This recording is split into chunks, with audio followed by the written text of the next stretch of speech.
వేదిక పైన అతిథులు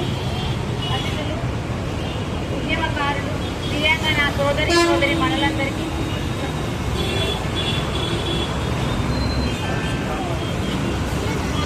మనులకు అందరికీ నా హృదయపూర్వక ధన్యవాదాలు. ఈరోజు మనం ఇక్కడ సోషల్ జస్టిస్ కమిటీ ఏర్పాటు చేసుకున్నాము. దాంట్లో దివ్యాంగ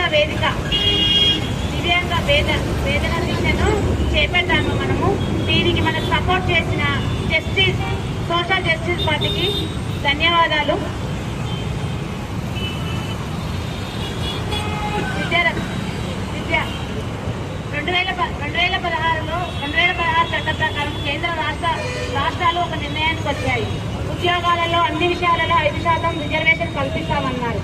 కానీ వాటిలో నిర్లక్ష్యమే కనిపిస్తుంది. కానీ మనకు కల్పించే అవకాశం ఎక్కడ కనిపించలేదు.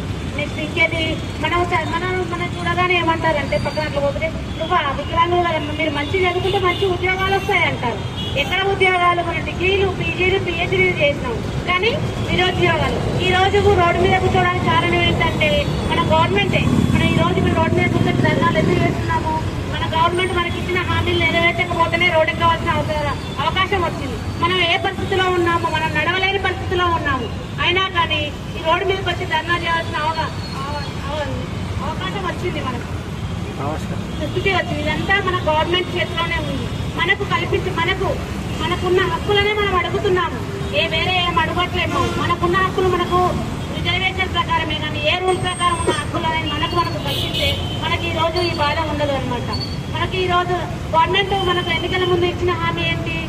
4,000 బదులు 6,000 ఇస్తామన్నారు. కానీ 6,000 ఇచ్చారా? 6,000 ఇప్పటి వరకు ఇవ్వలేదు. ఏమన్నారు? అది బకాయి